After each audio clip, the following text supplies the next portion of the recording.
right, we are live and welcome everybody. Thank you so much for joining this week's e-learning career chat. I haven't yet figured out exactly what I'm calling these, but I've been calling them that for several months. So we're just going to go with that. So welcome to everybody to this week's conversation. For those of you who have never attended one of these before, these sessions and conversations are completely informal. I don't do a whole lot of upfront planning with my guests about what we're talking about. So the conversation will take us wherever the heck it takes us. However, about halfway through the session, we will pivot and start answering whatever questions you have for myself or for Mike about really anything. Even though we're going to be focusing on Mike's journey from out of the classroom and into what he's doing now, you can submit questions for us. And I see somebody's already submitted a question, which is fantastic. There's a little questions tab, and you can submit and upvote on other people's questions there. So feel free to do that while Mike and I chat. So hi, Mike. How are you? Good, Tim. Thanks for having me. Thank you so much. Yeah, thank you so much for joining. I don't know, a lot of people don't know this about us. So we worked together at Artisan eLearning. I don't know how long we were there together, how long we overlapped. At least a year, I think, if not more. About a year and a half. About a year and a half, I think.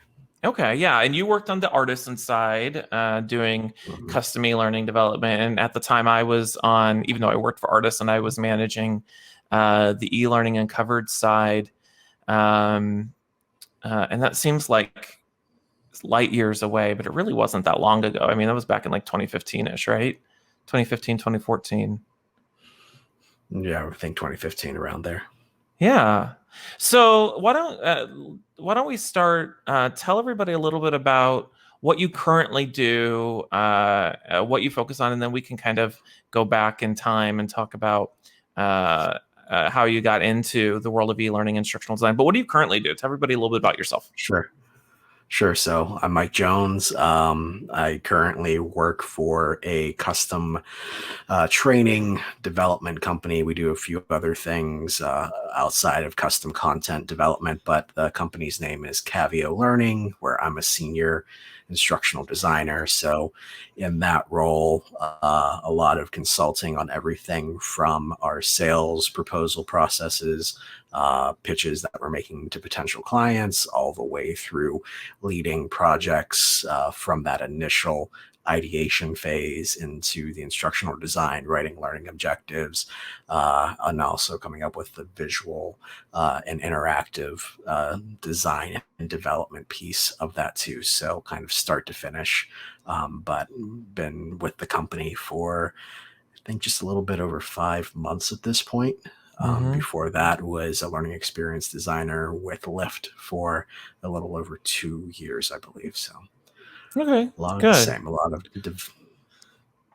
yeah, no, for sure. So, before we got on, I was doing a bike ride this morning, and I was thinking about, we worked at Artisan together, and then I left Artisan eLearning, and then you were there for a little bit longer, and then you went to Lyft, and I was thinking about a lot of the conversations we had when we were working at Artisan together. And when we set this up to do today's conversation, I had totally forgotten that you had worked as a teacher teaching a band. Yep. Before you got into instructional design. I was thinking when you used to work at the grocery store chain before Artisan, and I totally forgot that you had previously worked as a teacher. So kind of walk us through like that career arc, and then I have some specific questions about that. But tell everybody a little bit about that history of like how you got into e-learning and instructional design. Yeah, sure. Happy to do that. So my undergraduate degree was in music education from a small state college here in Pennsylvania. I'm about an hour east of Pittsburgh. And so in high school and in that undergrad degree, always had the dream of being a band director at my alma mater, small rural school district here in Western Pennsylvania. And so went to school for majored in percussion and substitute taught for a number of years. I graduated, I think it was December of 2008. So substitute taught for about 3 years or so. In that time, had a lot of repeat substitute teacher experience. Had one full contract offered to me, but couldn't take it. It was way below the poverty line. It was even a smaller school district, so I just couldn't afford to take the job, which was really unfortunate. But had a lot of jobs, interviews where I was routinely told, "Yeah, Mike, you're the best candidate for this band position, this chorus position, whatever it was, general music." Had a lot of interviews that went that way, that you're the best person, but we're going with someone else. And part of the time that was because they didn't want to lose me as a good substitute teacher in the pool, especially for music. There weren't a lot of us. That's interesting. Or it was purely political, that, hey, someone on the school board's niece is also, they're getting out of college, and it's more about who you know than what do you know model. And so that was part of what had me start to look outside of teaching. The other part was around that time, 2011, 2012, we had a governor here in Pennsylvania that really gutted the public education budget. And so there were a lot of furloughs, a lot of layoffs. I was in a long-term substitute position at the time when I should have been, where I was teaching general music for kindergarten and first graders. And that should have gone to a full-time contract, but with the layoffs, without the money, they just liquidated that position. And so I got a little bit of a heads up that was coming. Completely fell into the master's program that I have my degree in, which is in adult education and communications technology. I think I applied like the Saturday before the fall semester started. It was a 12-month intensive night class, 5 days a week for 12 months. Oh, wow. And you get your master's. And so it was very down and dirty, very quick, very specialized. It was a good program. Sure. But even then, instructional design and e-learning were just single courses in this larger program. Yep. And so I went into the program wanting to get a teacher or another certification to be like an educational technology specialist. There's even less of those jobs in school districts where you might have like 3 or 4 band teachers. You have 1 technology specialist per district. So said, okay, maybe I need to look elsewhere. And so started applying for instructional design jobs. I really took to that well in the master's program. And so ended up in Baltimore for about 8 months for my first instructional design gig with a healthcare staffing agency. Got laid off. They had massive restructuring, moved back home to the Pittsburgh area. That's when I joined the grocery chain Giant Eagle that you referred to. If you're in the Pennsylvania tri-state area, you know, Giant Eagle and Market District and all of those. So I was with them for, I want to say a little bit over 3 years, and then joined you at Artisan, or the Artisan family in 2015. So bounced around a little bit.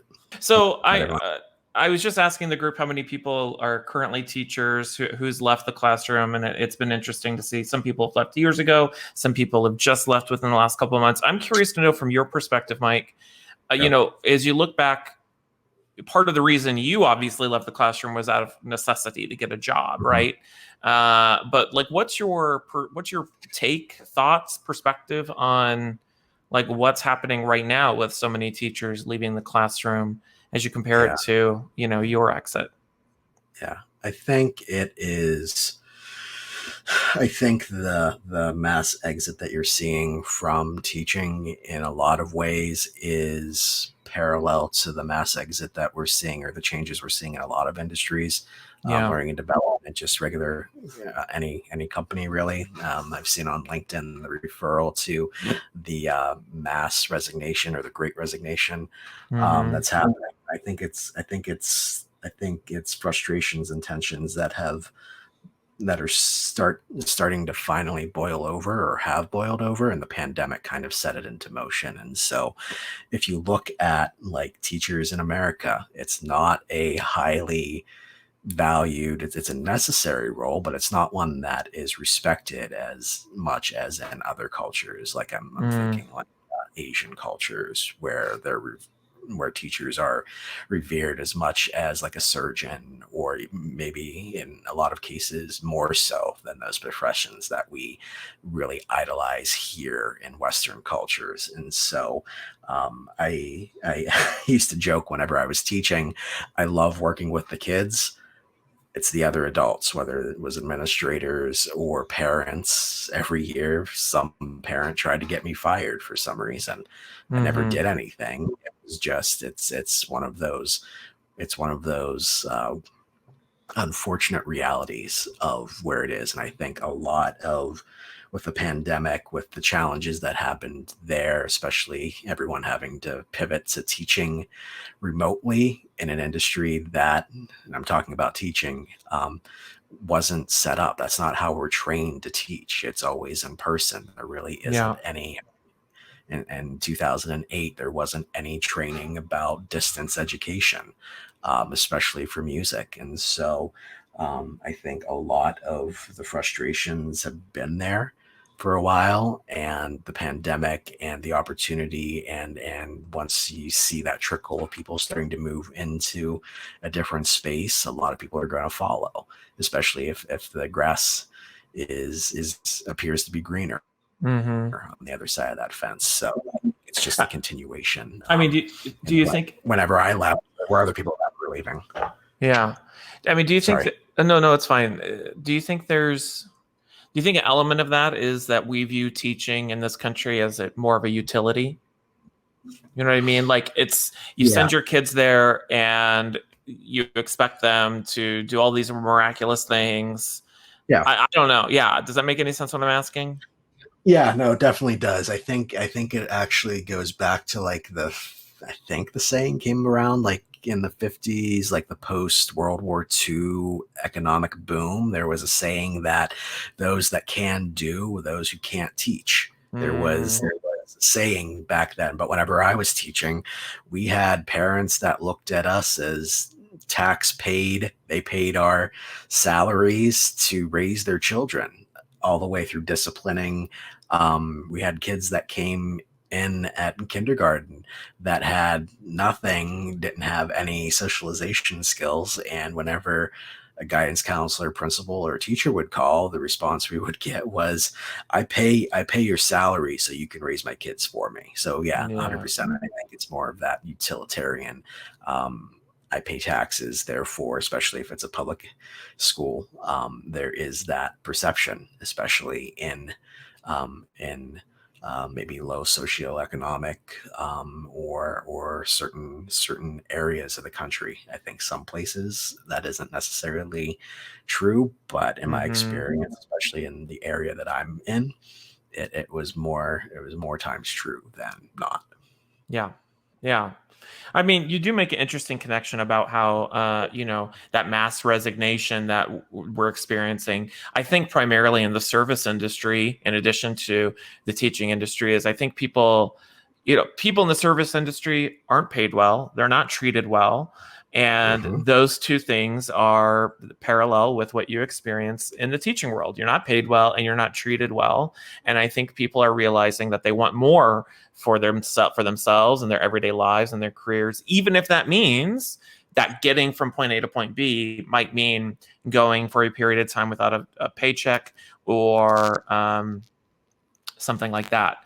Okay, so let's talk about this real quickly. What I want to ask you is, I was telling you right before we came on, before we went live,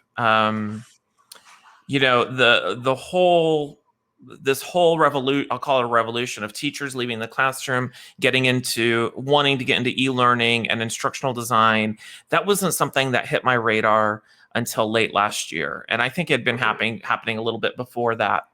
And one of the things, we've talked a little bit about this, and I know, we're both really close friends with folks like Kara North, and I've heard her talk about this. There's so much.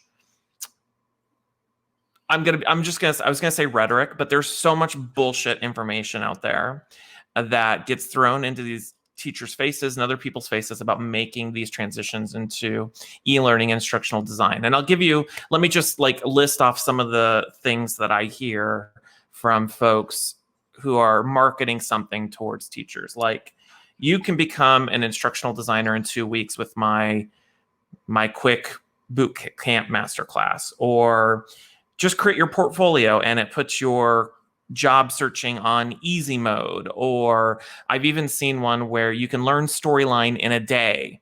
I don't know. I've been using Storyline and teaching it since 2012. Like, I can show you Storyline in a day, but you're not going to learn Storyline in a day. Yeah. Or give me $5,000 and I'll guarantee you a 6-figure job within 5 months. I mean, so I want to know if there's the one thing you want teachers to know looking to make this transition into e-learning and instructional design, what's real advice that you give people that's not marketing copy? That's what I want to know. Sure. I think my biggest piece of advice is there are no magic bullets. There are no shortcuts. Yes. Chances are, if you're being pitched that, it's bullshit. I've been doing this for 10 years. Tim, maybe a few years longer than me. And I'm learning stuff every day. And so there's this idea, unfortunately, and I don't think it's unique to our industry. I think it's the first time that it's kind of infiltrating learning and development. I totally agree. But I think if you look at anything else, I look at the pyramid schemes out there of, hey, if you get 5 people to sell this nutrient supplement, you can be your own boss. It's the same playbook. And so, but Mary Kay and Avon, and you're totally right. Yep. I want to temper that though with and I think Tim and Kara and all of the people that are asking critical questions about these academies, these pop-ups, these boot camps, whatever. I want people to change their lives for the better. I've seen a lot of, why are we being negative about these other things? And it's not about being negative. It's about wanting to protect the industry. It's about making sure that we're creating proficient, we're not baking bread. It's not hey, quick 15 minutes, boom, you can go and do the thing. There are states where for teachers, they've had emergency certifications for a shortage in teachers, especially with substitute teachers. I've seen that over the years. That's a Band-Aid. That's not a permanent solution. And I'd also add that there's a lot of, just like in teachers, there's a lot of bad teachers, especially in my experience. Once people got tenure, whenever I was teaching, they would check out. I replaced the guy that taught for 40 years. He taught my parents. By the time he was retired, he was so far removed from the job, from what he was doing, that 6-year-old kids would cry on General Music Day. I had to follow that up and do some crisis management to get kids re-engaged into the learning process and music and all of that. The same thing goes for training. There's a lot of companies. I've worked with organizations, with groups that create bullshit training for the sake of bullshit training. Yep. And so it's more in that vein of, we can call you an instructional designer, but are you going to necessarily be prepared to create high level, engaging learning? My money's going to say no. I'm more on that side. Yeah. I think you make some really good points there. I always struggle. I always feel I have to walk this fine line when talking about this topic, because I talk about this with Kara all the time. We are messaging each other on DMing each other on Twitter or on LinkedIn Messenger all the time. And it's hard because I feel like I can't say anything without sounding biased, because I have a program. I have a program on e-learning design and storyline.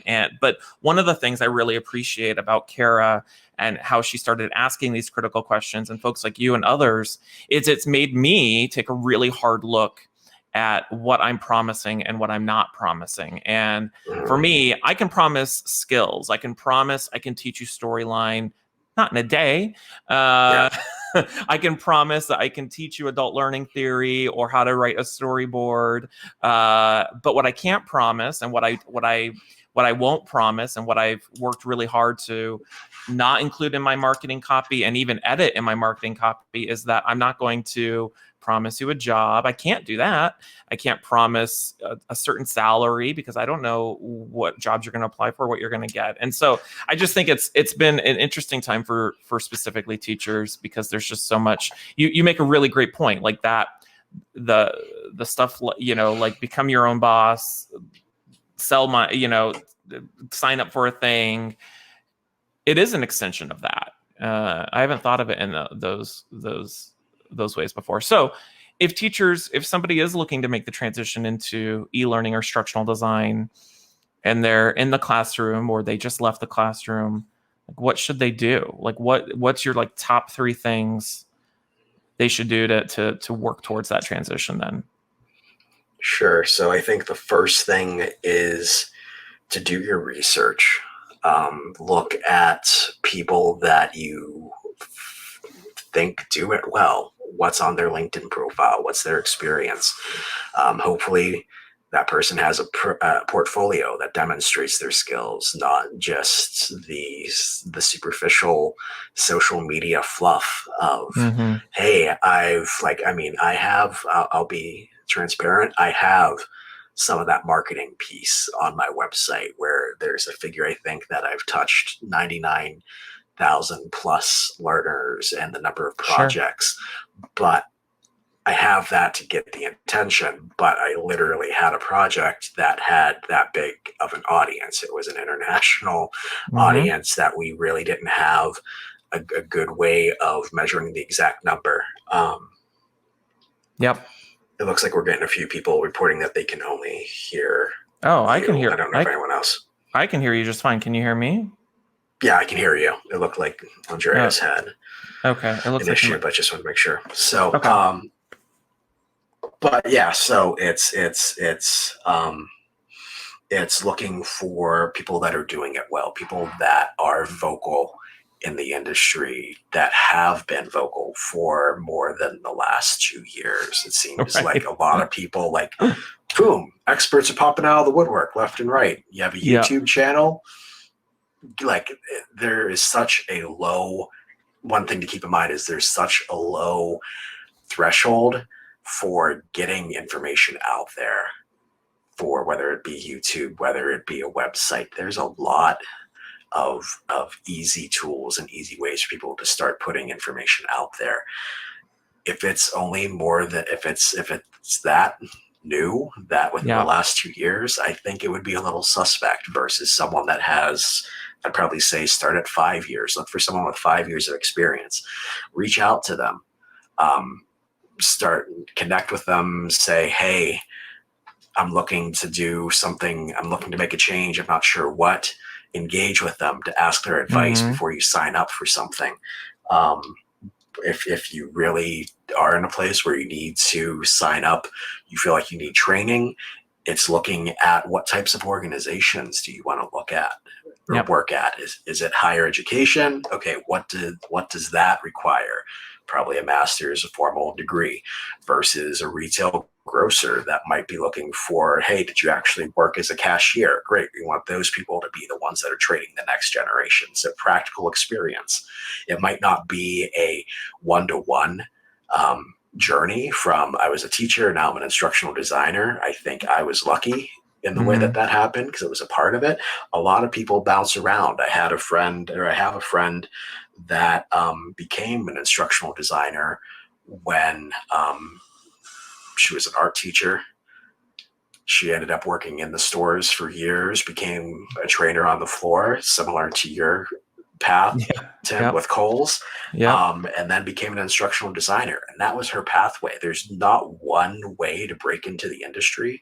It takes time, Yep. one way or the other. And so it's take your time to make that change. If it's a quick win, chances are it's going to be too good to be true in one way or another. Not to say that you're not going to have opportunities. A lot of people are getting opportunities, but I question whether or not it's doing good work. So I just want to make that distinction. No, I think that's a great point. And I think, it's not to say that, whether it's a boot camp or a masterclass or academy, mine or someone else's, those can all, there's nothing wrong with having those. And I think there's nothing wrong with anyone signing up for them.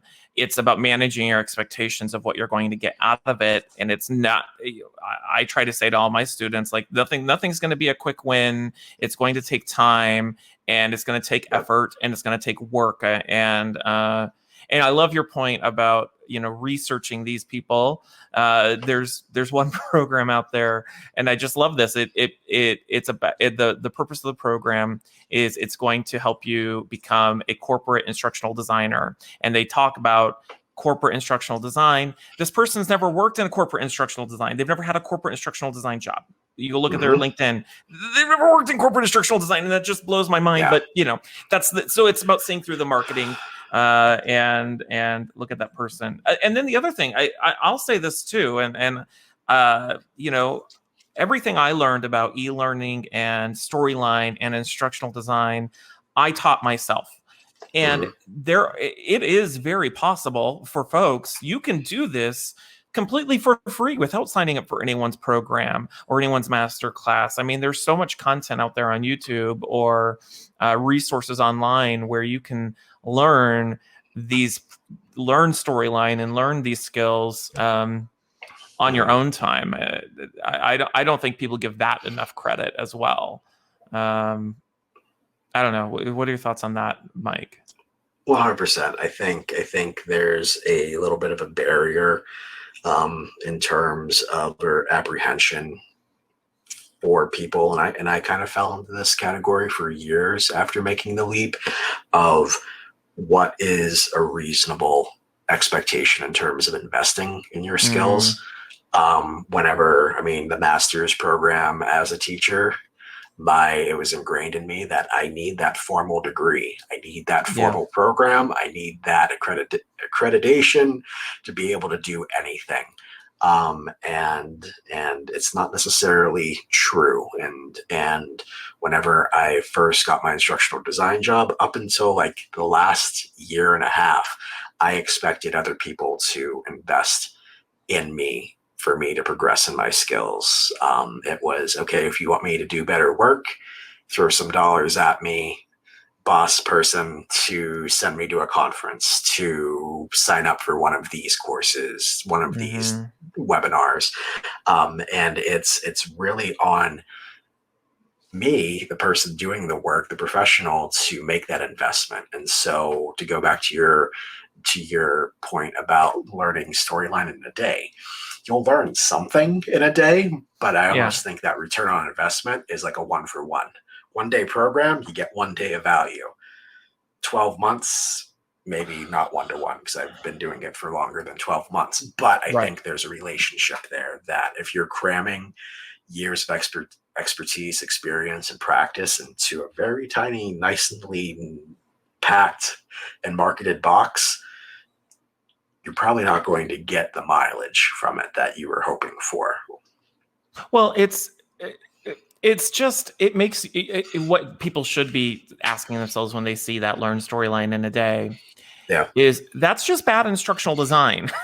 Well, I would never tell one of my stakeholders, we can teach your learners to master this new piece of software in a day. As learning professionals, I know that's not reasonable. It's about being that kind of discerning. It makes me question then their instructional design approach. So Yeah, well, and that gets into like, okay, the learning objectives. I mean, I encounter a lot of people that write objectives as the learner will understand, the learner will Right. learn about.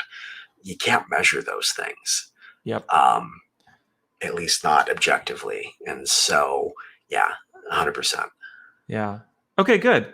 Well, we have a bunch of questions in chats or in the questions pod, so I'm going to pivot to those, and we'll answer those in order of the upvotes. And for those of you who maybe joined us after we started, there's a little questions pod. You can submit questions in there, and then Michael and I will tackle them. Of course, feel free to upvote on other people's questions. So Alexandria Hathaway, hey Alexandria, wants to know, Alexandra, sorry. How do you create a portfolio for potential jobs if you've never had an e-learning career? I love that question. I'll let you Yeah, that's a tackle great that question. one, Mike, first, and I'll give my thoughts. What are your thoughts with that? Thanks, Tim. That's a great question, Alexandra. It's my advice is to come up or think of projects for topics that you're passionate about. And so, my early portfolio examples largely dealt with food, specifically steaks and cuts of steaks. And I'm a foodie. And so things that you're passionate about, that you're knowledgeable, or that you can find factual information, like don't make a bunch of portfolio pieces off of Wikipedia articles, Yeah. but pick a topic, pick something, and pick any subject that you might be knowledgeable. It could be even teaching, classroom setup, something that you've done, maybe not in teaching, maybe you had a side job, and work through how you would instruct someone. I always, especially if you are a classroom teacher, how would you teach someone to do that in person? Mm-hmm. Okay, then the big question is, what do you have to think about or plan for that you lose whenever you have e-learning, a self-paced module? If you ask yourself that question, if you weren't teaching it and you were there to react on the fly, to ad hoc, to ad lib, what don't you have captured in that lesson plan, so to speak, for your classroom training? Yep. And how do you account for that or make a reasonable accommodation for it in a self-paced? And so it's starting with that subject matter that you are familiar with and passionate about, and building samples there to start.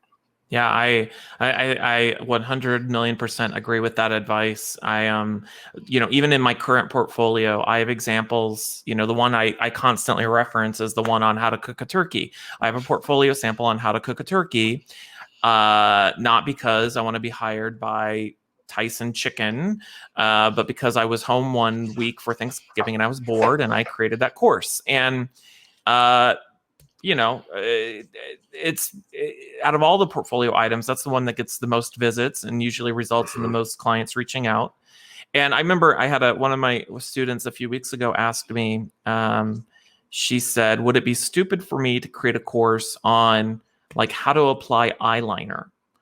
And I thought about it and I was like, no, of course, that would be a great topic to how to apply eyeliner. And she's like, yeah, but nobody's really like needs a course on that. And then I reminded her, I was like, well, actually like 2 years ago, I went and did a workship for Estee Lauder in New York City, and they create courses on teaching their cosmetic employees how to apply eyeliner. Like if you could take literally any topic, and if you just take a moment to think about it, yeah, there are people out there who need courses on how to cook a turkey or how to apply eyeliner or different cuts of steak, right?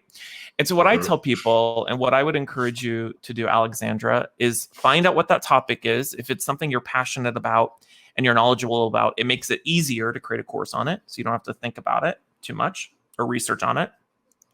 And then give yourself some parameters. Like I loved Mike's advice about, okay, how would I do this in the classroom? And then what gets lost by converting it into like an e-learning format? That's great advice. And then give yourself parameters that say, okay, I'm only going to create a 10-minute course on this topic. So what would you teach in 10 minutes about, cuts of steak, or how to cook a turkey, or how to apply eyeliner, right? Yeah. And you set up these like parameters, and those parameters happen in real life. Sometimes all you have is 10 minutes to teach somebody something, and then use that as your springboard. Depending on what you're trying to be hired for, and you may not know this answer yet, Alexandra, or whoever else is listening to this, not all portfolio items, and this is a bit of advice that drives me insane, not all portfolio items have to represent or show some sort of business related topic. If you're looking to get hired as a storyline developer, anyone looking at your portfolio with that in mind will be able to look at your course on cuts of steak, how to cook a turkey, how to apply eyeliner. I have another student who's creating a course on how to find and vet a tattoo artist. If you're looking to get a tattoo, you might need that skill, right? Anybody looking to hire you as an e-learning developer is going to be able to evaluate your skills regardless of what the topic of the course is. Would you agree with that, Mike? Yeah, definitely. Yeah. Especially whenever I've been involved in looking for developers, I'm not looking at their information. Well, information design definitely comes into it, but I'm looking at how are they using animations? How are they using different features? Are they a proficient graphic designer? You don't have to be able to write killer learning objectives necessarily to be a developer. I will say that it helps to be more well-rounded and branch and lean into other areas. That creates more value for you. But yeah, 100%. What is that purpose? What's that function you're trying to serve in this career shift? So, yep.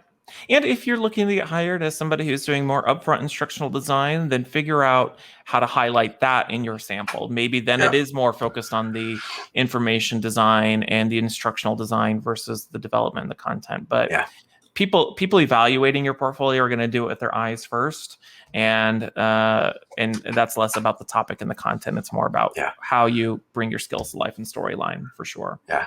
And if I can add, Tim, I think it also gets back to the comparing or looking at how does the organization that you are hoping to work for define the role? Instructional design, learning experience design, the same name is thrown around for a lot of different roles and responsibilities. You want a portfolio that demonstrates those responsibilities, those skills in some way, shape, or form. So not just getting lost in, does it look good? Does it function well? But tying it to that type of role that you're looking for. And to your point too, I'll add this.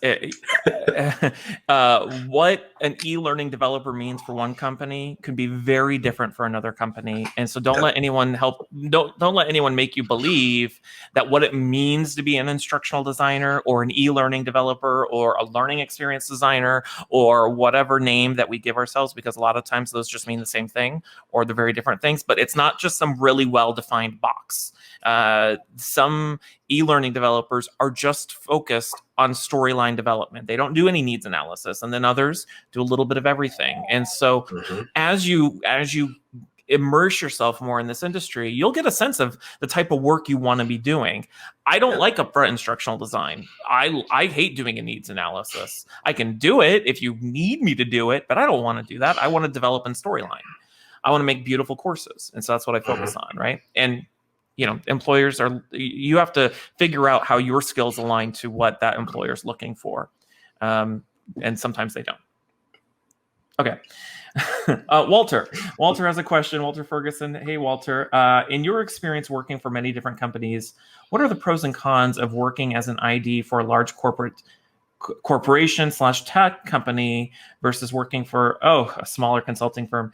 I think Mike and I could have a lot of conversation on this over drinks. That's a loaded question. I don't know if that's a loaded question for you. Yeah. What are your thoughts on that, Mike? I'll let you begin. Yeah, we might need a whole series on this one. I think that's a great question, Walter. Happy to have you here. I think it really depends on the organization, on the culture, on the makeup of the team.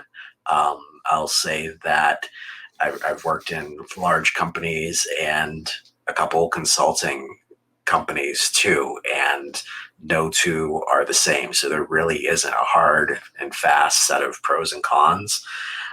What immediately stands out to me comparing them is sort of leadership's opinion or view on what your function is. I worked in an org where we had a really kick-ass team. Everyone had a master's degree in instructional design. We all came from a formal background. Some were teachers, and we jived really well. And we created some killer multimedia, some really great learning and classroom programs for them. The VP that was over the HR function, but that we were a part of, said, training is PowerPoint. I can do PowerPoint. That took the wind out of a lot of sales. So that impacted it more than anything else. I worked at an organization that we were more of like an operations efficiency arm. We were part of HR, but we were mandated with making things very Six Sigma, lean, agile processes. And that had a different flavor. That team had a makeup of very few people had a formal degree. A lot of people had practical experience, and it kind of created kind of like a West Side Story, the Sharks and the Jets.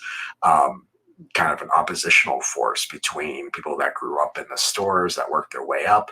Ultimately, we collaborated well. We had a lot of good diversity in terms of experience and opinions, and that helped us. But it was also challenging. There was a lot of friction up front. There was in the orientation, because I didn't grow up in the stores. I didn't work in the store. I was told, okay, well, if you didn't shop with us, I don't know why you're here. And so like there was an attitude there. In terms of consulting, there's you have politics in all orgs. And so it's the role of what is that leadership's opinion of your function. With consulting with a smaller group, with custom development, I've worked places where I was supposed to save the day no matter what happened. You never let on that there's a problem. So I had a superhero persona there.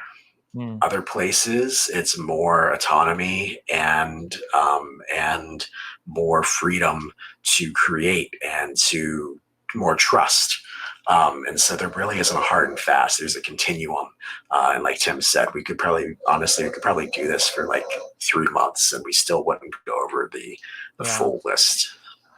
I'll give you my perspective real quickly. I mean, I agree with everything with what Mike said. When you're working for a small company, like I said, when I joined Artis and eLearning, I was employee number 8. And I'd come from Kohl's, where I was one of 150,000 employees.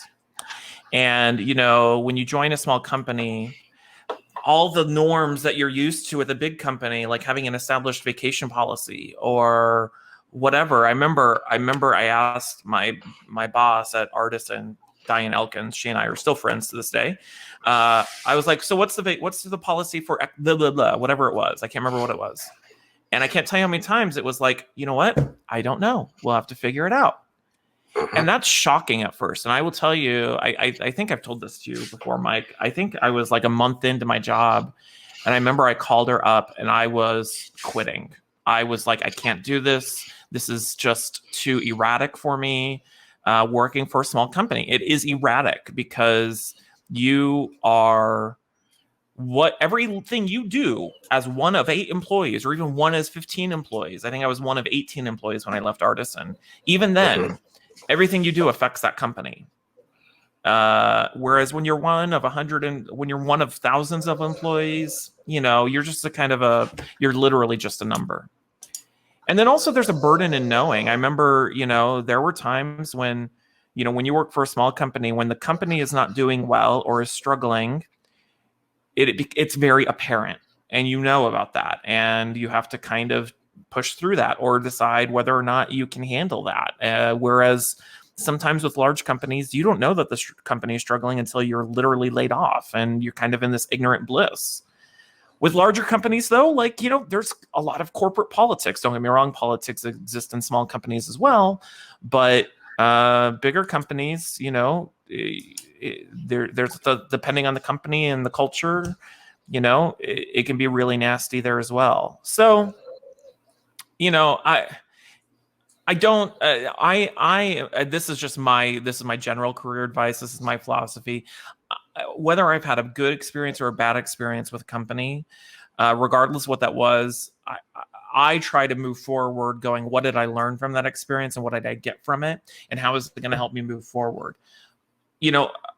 Artists in eLearning, when Mike and I worked there, I had my ups and downs there, but it taught me everything I needed to know about being a freelancer, because I got to work with clients and self-publishing a book, and I used those things moving forward. My time at GoDaddy, I worked there for 2.5 years.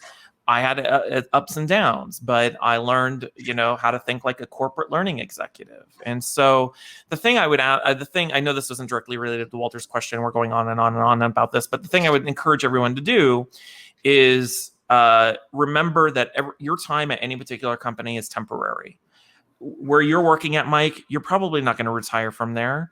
I was never going to work at GoDaddy forever or at Artists and eLearning forever. It's all temporary. You're eventually going to move on to something else. And so don't tie your success, your development, your future to that company, that team, that manager, that individual. Ask yourself, like, how is this getting me to wherever I'm going in the future? Because it's temporary. Yep. I know that's not related to your question, but I'll get off my soapbox. Okay. No, I definitely agree. Okay. We have time for a couple more questions. Let's do this one. Alexandra asks again, when I started my current and first instructional design job, I was just kind of thrown in with practically no training, no introduction on the job. Do you find this is the norm in the field? I think it's the norm. Once you get into salaried roles, there's never training. You're just kind of thrown in, and you are at the deep end of the pool. That's been my experience. And I've learned personally, I'll be curious your thoughts on this, Mike.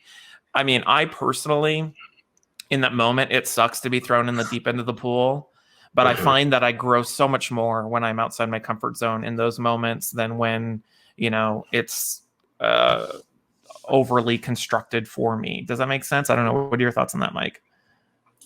It totally makes sense, Tim, and is consistent with my experience by and large. I think one of my instructional design positions had a formal onboarding plan, had a playbook, had everything spelled out for like the first 6 months to a year, and it was awesome. But by and large, it is that you're thrown into the deep end of the pool. And so I think in that moment, mindfulness is having skills with that, taking a deep breath, saying, okay, this is uncomfortable now. You might be panicking a little bit, but what can I learn from here and where can I find help?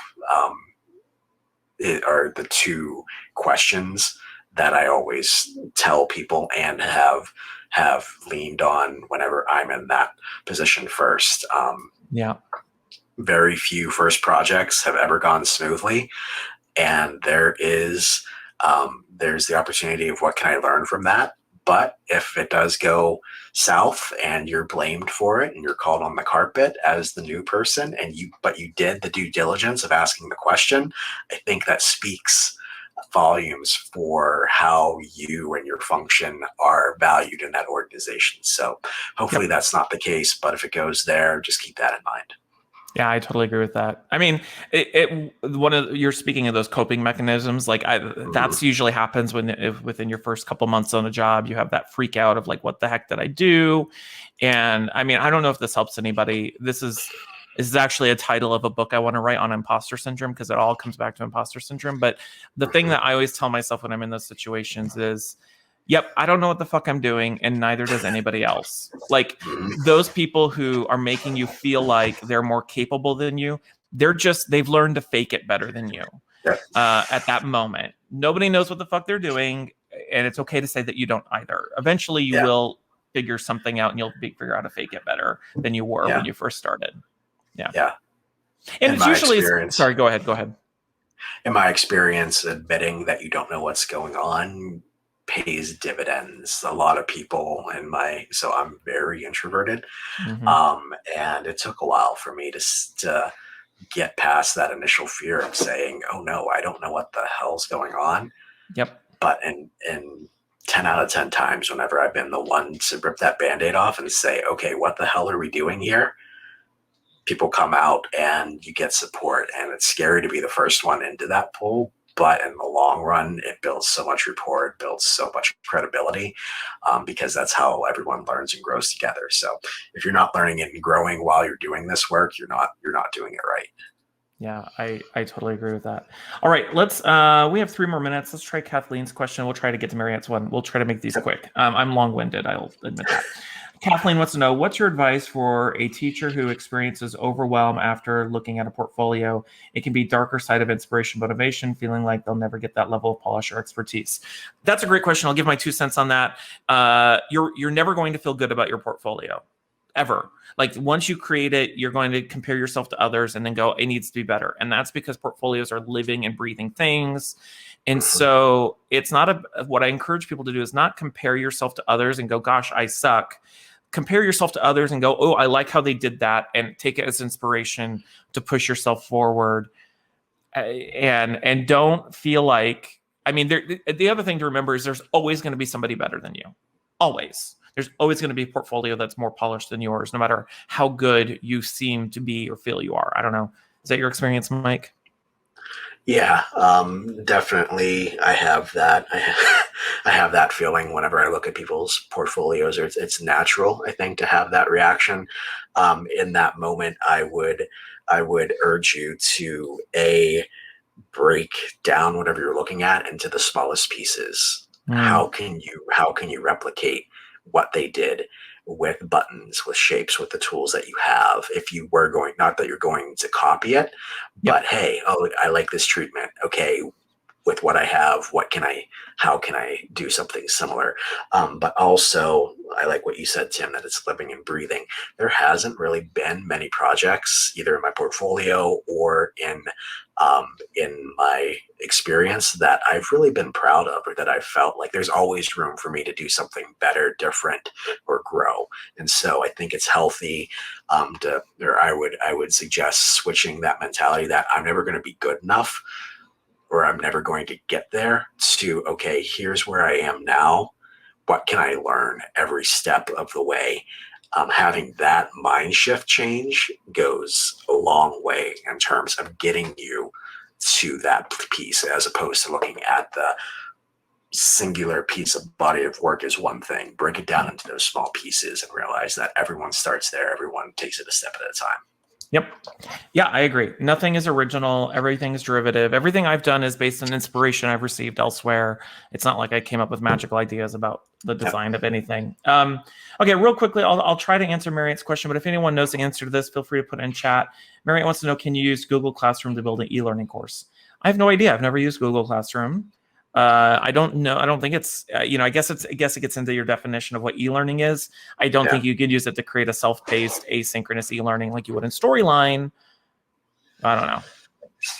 No, I haven't worked in Google Classroom myself, but from what I've seen comments on the interwebs that Google Classroom isn't an LMS. And so I think it's, in my experience, it's more about hosting and delivering kind of like breakout rooms and tracking and reporting, grading attendance, those types of functions. It's not really about content authoring. So I would say no. Yeah. Look at Storyline, look at Rise, look at all the different rapid e-learning authoring tools out there, or even Camtasia for video to consider. All right, so before we wrap up, a couple of things I just put in chat. Feel free to join us inside the eLearning Designers community. It's completely free. It's just a growing small community of e-learning designers looking to develop their skills. We do monthly challenges. We have feedback Fridays, a bunch of cool stuff out there. You want to learn about the eLearning Designers Academy program, feel free to check that out. And then you can check out our future schedule of eLearning career chats at that third link there as well. So, Mike, where can people find you if they want to connect with you, follow you, reach out to you online? Sure. I just put my Twitter handle in chat. LinkedIn, you can find me too, from Tim's tagging of me in this post, and also at mpjoneselearning.com is my website, blog, portfolio. Slowly trying to get more up there, but yeah, reach out. You can find me on Instagram. I think I have the same handle as Twitter, so I'm out there. But yeah. Good. Well, thank you everyone for coming, and thank you, Mike. I appreciate your time today. Thanks, Tim. Thanks. Talk to you later, everybody. Bye.